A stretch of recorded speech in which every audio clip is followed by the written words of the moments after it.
Olá! Começa agora mais uma edição do Ciência Notícia, o programa que aborda assuntos do meio científico.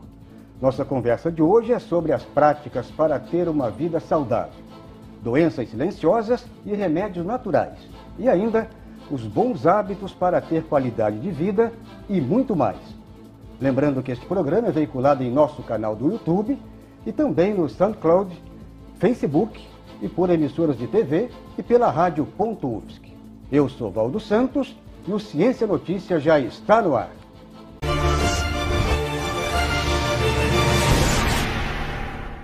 Para falar sobre as práticas para ter uma vida saudável, convidamos aqui a professora Carla Charão. Ela é do Departamento de Ciências Fisiológicas da Universidade Federal de Santa Catarina. Carla também coordena o projeto de extensão Viver Saudável. Olá, professora, seja muito bem-vinda ao Ciência Notícia. Da mesma forma, muito obrigada pelo convite. Bem, professora, para começar aqui o nosso bate-papo, falando em doenças silenciosas, né? Quais são e como se prevenir dessas maléficas, né, doenças silenciosas, né? Certo. Eu gosto muito desse termo. Eu acho que tem uma infinidade, né? Tem uma infinidade, exatamente. Doenças silenciosas, eu gosto desse nome. Na verdade, eu gosto de falar em doenças silenciosas. Eu me refiro, na verdade, às doenças crônicas não transmissíveis, né? Elas são doenças, como o próprio nome diz, crônicas. Uma vez estabelecidas, elas são difíceis de curar ou muitas vezes não tem cura. Ela uma vez estabelecida, ela dura pelo menos 3 a 6 meses, mas geralmente para o resto da vida. A grande maioria só tem controle, não tem cura. Ou seja, a pessoa tem uma hipertensão já instalada. Ela vai tomar medicação, ela vai fazer um controle da hipertensão e passa a ter uma pressão mais normal. Pode chegar até a ser normotenso, mas não que ele não tenha a doença, né? A doença está ali, só que ele tem que ficar medicado. O diabético, por exemplo, tem que estar sendo medicado, etc. Eu ia perguntar exatamente para a senhora exemplificar as doenças, pelo menos as mais conhecidas. Então, o que acontece? Ela tem algumas características interessantes. Elas são doenças que, de uma maneira geral, eu gosto muito desse termo silenciosas, porque elas são totalmente assintomáticas. Ou seja, elas não dão sintoma nenhum. Exato. Absolutamente nenhum. Uma pessoa às vezes acha que tem um problema de um infarto miocárdio e a pessoa morre de repente porque acha que teve um grande desgosto, uma notícia muito ruim e acha que morreu daquilo. Na verdade, essa doença já vinha se desenvolvendo ao longo do tempo. São as doenças Mas de modo geral, renais. essas doenças, né, exatamente silenciosas, né? Como preveni-las? Aqui na sequência vamos falar de remédios naturais, né? Sim. Seria uma maneira, de repente, de prevenir essas doenças com esses remédios naturais? Veja, exatamente. Essas doenças crônicas não transmissíveis, elas são multifatoriais. Ninguém pode chegar e dizer que tem uma causa única ou dizer que surgiu de tal coisa. Não. Elas são extremamente complexas e multifatoriais. Só que, basicamente, de uma forma básica, a comunidade científica aceita o seguinte, que tem aquelas que são determinadas por fatores não modificáveis, sexo, idade, né, etnia. Por exemplo, os negros têm mais hipertensão, os caucasoides, as pessoas muito brancas, eles têm mais câncer de pele. Pessoas muito pequenas e brancas, magrinhas, pequenininhas, têm mais doenças ósseas. De qualquer maneira, não tem um modelo perfeito, né? Exato. Mas depois elas também são classificadas naqueles fatores de risco que a gente chama de modificáveis. O que são modificáveis? Que dependem do meu estilo de vida. Esses, sim, e que são a maioria. Interessante é isso, que a maioria depende do estilo de vida. Depende do estilo de vida. Por isso que as boas práticas, os bons hábitos, que é a nossa temática aqui, são fundamentais. São fundamentais. Para preveni-las. Exatamente. Né? Veja, as doenças cardiovasculares, elas têm sido combatidas no Brasil e no mundo muito combatidas. Mesmo assim, elas continuam crescendo. Elas estão crescendo, as cardiovasculares são as que mais matam no Brasil e no mundo. No mundo, 27%. No Brasil, 31%. Elas estão diminuindo, elas estão aceleradas, continuam matando, continuam crescendo, mas num ritmo um pouco menos intenso, graças justamente à prevenção. Já a diabetes, não. Ela é uma doença que não é a que mais mata, mas é a que mais cresce. É assustador o número de diabéticos. As boas práticas, né, já estamos falando aqui de práticas para ter uma vida saudável, né? As boas práticas para ter uma vida saudável. Em termos gerais, o que a pessoa deve, pelo menos, ter como hábito? Né? Certo. Então, veja, o que a gente trabalha com os fatores modificáveis? Os fatores que dependem da pessoa. Os que não dependem eu não posso mudar. Por exemplo, tem fatores inclusive culturais, tem sociais, né, econômicos. Os fatores modificáveis, né? Então, onde eu chamo de remédios naturais, é o estilo de vida saudável. Eles praticamente, eles diminuiriam muitíssimo, muitíssimo as doenças silenciosas, doenças crônicas, se a pessoa tivesse um viver saudável. Eu agrupei... Aí entra o quê? Alimento? Alimentação saudável, realmente comida, rica em bebida, fibras, frutas, verduras. O jeito de vida, né? O jeito de vida. Quais são os principais, né? Por exemplo, alimentação saudável. Isso todo mundo sabe. Todo mundo sabe. Todo mundo tem consciência de que tem que comer mais fruta, mais verdura, mais cereais integrais, né? Todo mundo tem consciência. O outro importante, atividade física regular. Claro que um atleta de final de semana é muito complicado, né? Então, uma atividade física, não, tem que conversar com o seu médico qual que pode fazer, geralmente pelo menos uma caminhada pode fazer. Veja, a Organização Mundial da Saúde já considera que uma pessoa que caminha 30 minutos por dia como não sedentária, já é o suficiente para ter saúde. 30 minutos por dia, só, caminhar. Então, praticamente todo mundo pode. Depois, uma outra prática importante é justamente o controle do estresse. O controle do estresse é importante, porque nós vivemos numa sociedade extremamente estressada. A gente tem medo de perder o emprego, a gente tem que ser o melhor, existe muito essa política, eu tenho que ser o melhor, eu tenho que estar com o melhor carro, eu tenho que ter dinheiro para pagar as contas, eu tenho que cuidar da violência dos meus filhos que estão na rua. Então, o estresse é violento. E uma das tônicas do nosso projeto é controle do estresse. Outra tônica importante, o sol. A gente só, os dermatologistas agora que me perdoem, né? Se considera o sol como um grande inimigo. Realmente, o sol é causa de câncer de peles, manchas, senias, né? Catarata, lesões, é verdade. Mas o sol também é a principal... Tem um lado benéfico. Tem um lado benéfico, que é a produção de serotonina, que é o hormônio da felicidade durante o dia. Tem a síntese da vitamina D, que ela termina no nosso corpo basicamente graças ao ultravioleta do B, que é do sol. Então, o sol, ele baixa um pouco a pressão, ele acalma, ele faz com que a pessoa durma melhor.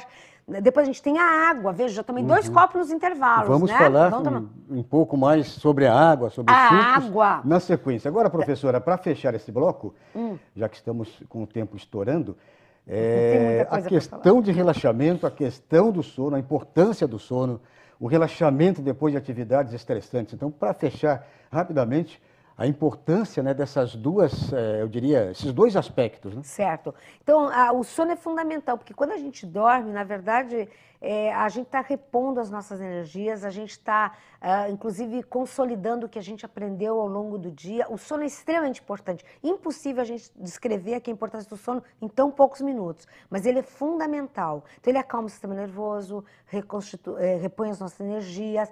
A gente, quando dorme, produz um hormônio extremamente importante chamado melatonina, que ele é considerado um hormônio antioxidante reparador das nossas lesões diárias. Então, se eu tenho a produção de espécies ativas de oxigênio, de nitrogênio, por exemplo... Se dorme mal, então... Quando a gente dorme, produz... produz a melatonina, ele é um antioxidante natural.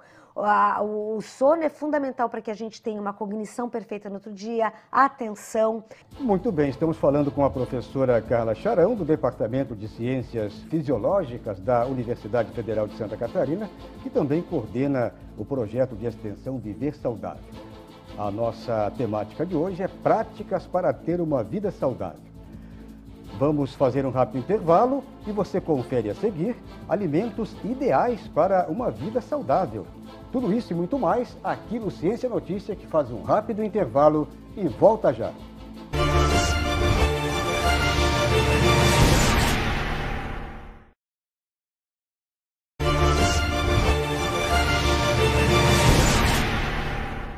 Muito bem, estamos de volta com o Ciência Notícia, o programa que aborda assuntos do meio científico. Lembrando que este programa é veiculado em nosso canal do YouTube e também no SoundCloud, Facebook e por emissoras de TV e pela Rádio.UFSC. Hoje estamos falando sobre as práticas para ter uma vida saudável e a nossa convidada é a professora Carla Charão, do Departamento de Ciências Fisiológicas da Universidade Federal de Santa Catarina. A professora também, ela coordena o projeto de extensão Viver Saudável. E por falar em viver saudável, professora, os alimentos considerados como ideais para uma vida saudável. Eu gosto de uma expressão, eu achei muito interessante uma expressão que eu vi e eu adoto. Alimente-se de alimentos.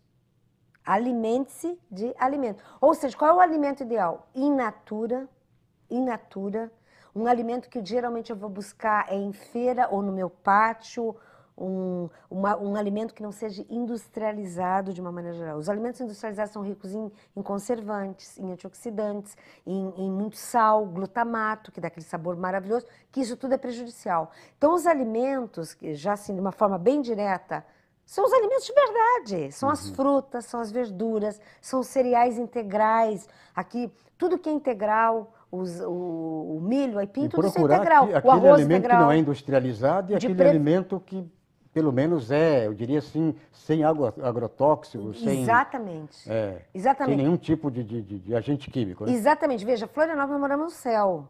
Nós temos bastante locais que se compra produtos orgânicos, né? A gente tem feiras para muito lado mesmo que a pessoa não pode consumir orgânico. O orgânico e a feira é barato, é muito barato. É muito barato. Porque a gente ganha saúde, então é barato. Aqui não é muito caro. É importante também os cereais integrais, arroz integral, pão integral, oleaginosas que as pessoas não têm hábito de consumir, que são as plantas que têm óleo, são as oleaginosas. Então a castanha, as nozes, né? O coco, o amendoim. O amendoim tem que ter cuidado, ele sempre tem que ser bem novo. O amendoim, quando ele é mal conservado, ele tem um fungo que pode dar câncer. Das castanhas. A gordura do amendoim, da castanha. É a gordura boa, né? É boa, de coco, né? Isso são alimentos saudáveis. Alimentos ricos em fibras, ricos em nutrientes, são Agora, integrais. esses alimentos são os saudáveis e os não saudáveis, incluindo, inclusive, bebidas, né? Exatamente. Os não saudáveis são aqueles que é o contrário do natural. O contrário. Os alimentos, quanto mais industrializado, pior. Existem os alimentos processados, ultraprocessados e os naturais. O ultraprocessado é aquele que nem alimento é. Que é... As crianças sabem bem isso, os adolescentes, aqueles whey, não posso falar aqui talvez, mas esses alimentos que são ultraprocessados, que de nutriente não tem mais nada, tem só caloria vazia, tem gordura que não... Aqueles gordura que não é ruim, aqueles biscoitos, salgadinhos, em pacote, biscoitos, tanto salgado como doce. Exatamente. Depois tem o alimento industrializado, que são as lasanhas, os congelados. Tudo que é industrializado, ele perde o in natura, as suas vitaminas, perde os aminoácidos, né, as proteínas, perde os sais minerais. É riquíssimo ali aquele alimento em conservantes, riquíssimo em sal. Aí daria só um programa o sal. Porque as pessoas acham, para mim não ter hipertensão, um problema renal, vou diminuir o sal. O sal de cozinha é facílimo diminuir. O problema é o sal e o açúcar também, né? O açúcar, aquele que está escondido. Veja, chocolate tem sal. Poucas pessoas sabem disso. Chocolate. Biscoito doce tem sal, é rico em sal, rico em açúcar. Então, o açúcar refinado, ele não tem validade nenhuma para o nosso organismo. Todo o açúcar que a gente precisa está nas frutas e está nos alimentos ricos em carboidratos. O arroz, a batata doce, o aipim, o milho. Tem todo o carboidrato que a gente mel precisa. Também tem açúcar, mel, melado. Né? Então, quanto mais in natura o alimento, sendo que a gente deve predominar fruta, verdura, cereais integrais, oleaginosas e a proteína, óbvio. Né? Agora, dentro dessa linha de alimentos que devemos evitar, inclusive bebida, álcool, cigarro, aí... Exatamente. Essa parte mais, eu diria, até mesmo... A pessoa, eu fumo um cigarrinho para relaxar, eu bebo uma dose de uísque, uma dose de qualquer coisa lá para relaxar, é importante. Quer dizer, é uma aparência, né? É verdade. Veja que as doenças crônicas não transmissíveis ela tem 4 fatores principais apontados pela Organização Mundial da Saúde, que a Organização Mundial aponta. A má alimentação, pobre em fibras e nutrientes, né? A má alimentação. O sedentarismo é uma grande causa das doenças crônicas não transmissíveis. Depois a Organização Mundial da Saúde aponta o etilismo, né? Doses de álcool acima do recomendado. Eu acho que não deveria usar nada de álcool, mas há controvérsia, isso a gente não daria tempo de explorar, né? E o tabaco. O tabaco é considerado pela Organização Mundial da Saúde como a principal causa morte evitável do mundo inteiro. Ainda se morre por tabaco, porque ele é um veneno sistêmico. Então, é um dos remédios naturais que a gente fala aqui, não deu tempo para explorar, não dá tempo aqui. Exato. Mas é a abstinência do que é ruim. Faz mal, zero. Agora, professora, em termos de... A gente toma água aqui, inclusive, está aqui a nossa no intervalo também a nossa bastante. Sagrada água, né? E falando de água, falando de sucos naturais, eu queria que a senhora também relatasse um pouco da importância da água para o nosso organismo, né? E dos sucos naturais. Agora, Meu amigo, tem que ser suco natural mesmo, né? Não pode ser aquele suco lá com mistura de anilina, aquela Exatamente. mistureba toda, né? Tem que ser aquele suco Exatamente. feito na hora. Mesmo E aí, esses professor? sucos que são considerados integrais ou sucos que são industrializados, sucos de caixinha, a pessoa às vezes acha que está tomando suco porque está tomando suco de caixinha. Ah, mas é integral? Não, suco de caixinha, me perdoe os fabricantes, mas ele tem uma parte mínima de fruta, muito açúcar e muito conservante. Então, o suco de caixinha de natural não tem nada. Só o conservante aí já matou toda. Exatamente. Então, eu sou parte adepta boa. da água. O ideal é água. Nosso corpo é feito de água. 60% em média do nosso corpo é água, 65, 70, depende da idade, do teor de gordura da pessoa. Mas veja, pelo menos em torno de 2/3 do nosso corpo é água. As reações químicas do nosso organismo acontecem no meio aquoso. As células estão no meio aquoso. A neurotransmissão cerebral, um neurônio fala com o outro, ele libera uma substância química que passa pelo meio aquoso. É aquoso, é água, é água. A água, ela é fundamental. A gente perde cerca de 2,5 litros de água de forma até imperceptível. As pessoas acham que só na urina, 1,2 litros mais ou menos. Mas tem o suor, tem o que eu perco nas fezes, que é em torno de 100 ml, meio copo. Tem a umidade natural, que não é suor, cerca de um copo desses. Às vezes as pessoas dizem, ah, mas agora é inverno, eu praticamente não perco líquido. Perde também. Perde. Não é perde. só no verão. Claro Perde que mais no verão, né? Perde mais no verão. O suor é o mais variável. O suor eu posso perder muito pouco se é inverno e eu estou sem atividade física. E posso perder muito se é verão e a pessoa ainda está em atividade física. Então o suor é totalmente variável. A pessoa tem que repor aquilo que ela está perdendo. Mas ela deve tomar água tanto no verão como no inverno, qualquer estação. Em torno de 2 litros mesmo no inverno. No verão a ingesta tem que ser maior se ela suar muito. E aí depois chega um ponto que se ela sua muito, realmente um exercício muito extenuante, é importante também um isotônico. Aliás, aqui abre um parênteses, já falando suco. O isotônico maravilhoso é suco de laranja. Exato. O suco de laranja in natura, espremido na hora, ele tem a composição osmótica muito parecida com o do nosso sangue. Ele é isotônico com o nosso sangue. Então, ele realmente hidrata, né? Uma pessoa que perdeu muito. A pessoa no inverno, por exemplo, que você perguntou, né?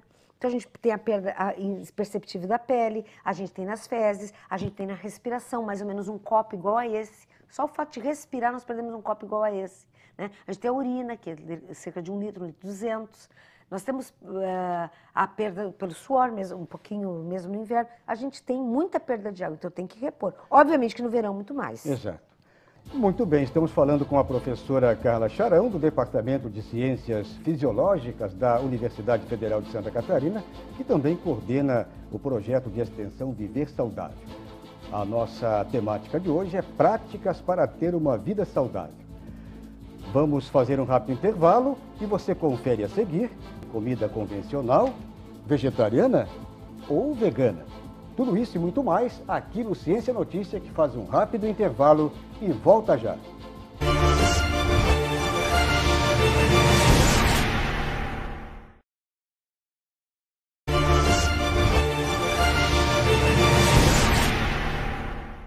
Estamos de volta com o Ciência Notícia, o programa que aborda assuntos do meio científico. Lembrando que este programa é veiculado em nosso canal do YouTube, no SoundCloud, Facebook e também por emissoras de TV e pela rádio .ufsc. Hoje estamos falando sobre as práticas para ter uma vida saudável e a nossa convidada é a professora Carla Charão. Ela é do Departamento de Ciências Fisiológicas da Universidade Federal de Santa Catarina. A professora também coordena o projeto Extensão Viver Saudável. Muito bem, professora, eu queria fechar aqui o programa. Eu diria assim que esses 3 tópicos, só esses 3 tópicos, talvez cada um daria um programa. Eu queria saber a sua opinião, eu queria exatamente saber aqui da senhora sobre alimentação convencional. Eu não queria colocar aqui em xeque, não queria colocar aqui em confronto, né? A alimentação convencional, a vegetariana e a famosa vegana, né? Eu queria a sua opinião. Veja, você me colocou uma saia justa. Isso dentro, justa, claro, da né? nossa proposta, né, de ter uma vida saudável. Né? É uma saia justa. Por quê? Porque opinar sobre isso, primeiro, na verdade é difícil opinar sobre isso. Um ponto também importante é o seguinte, a área biológica, biomédica, biológica, corpo humano, é a ciência mais inexata que existe. Não existe nada mais inexato do que estudar a vida. O que é válido para um corpo não é válido para o outro. Isso até em medicamentos. O que muitas vezes uma pessoa tem uma boa resposta ao medicamento, outro princípio ativo tem que ser usado por outra pessoa. Então, é uma pergunta difícil. Então, vejam, e aqui também não dá para explorar, é impossível em tão poucos minutos. Então, nós temos pessoas muito bem conceituadas, que trabalham sério e que, de uma forma muito clara, expõem que é necessária a proteína animal, sim. Né?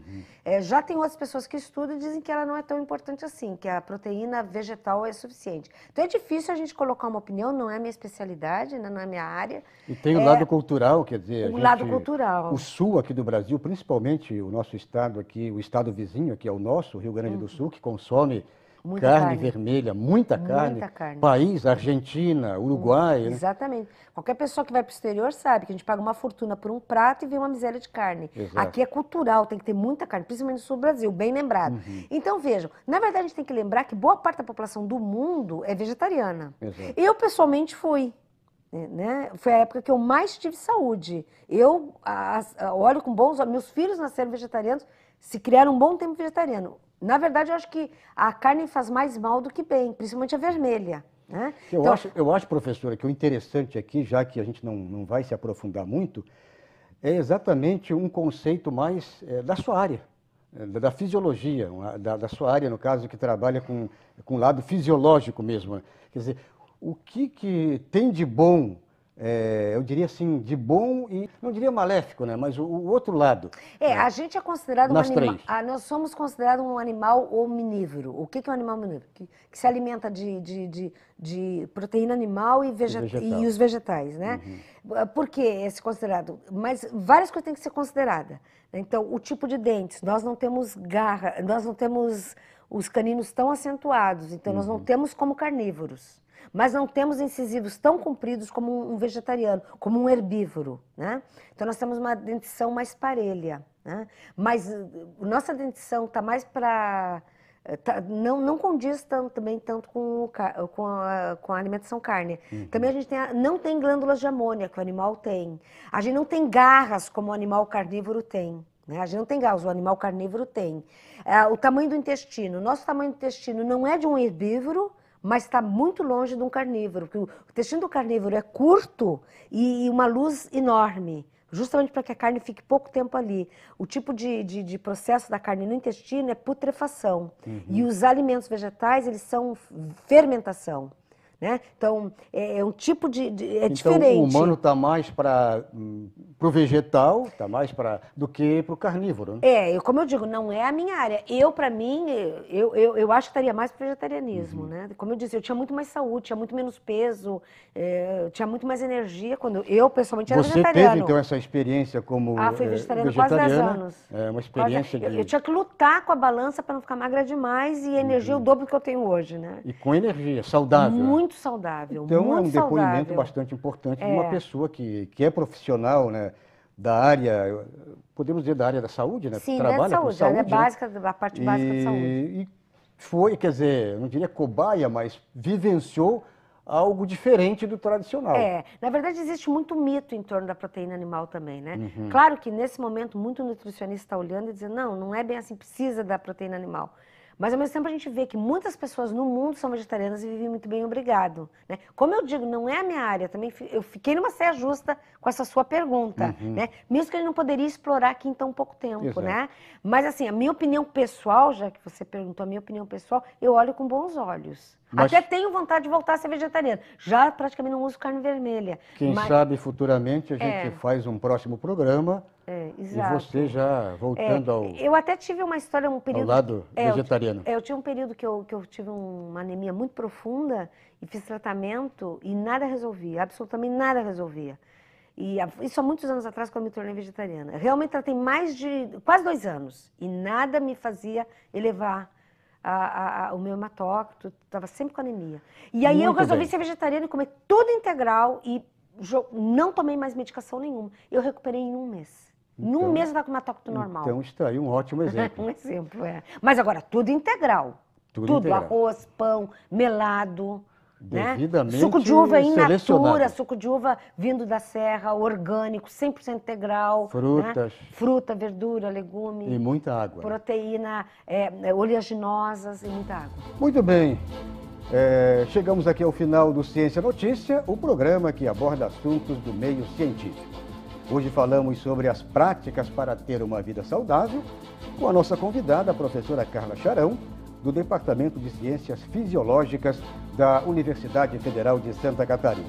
Agradecemos pela sua presença, professora, e até uma próxima oportunidade. Muito obrigada. Obrigada pelo convite. Também agradecemos a sua audiência e até uma próxima edição do Ciência Notícia.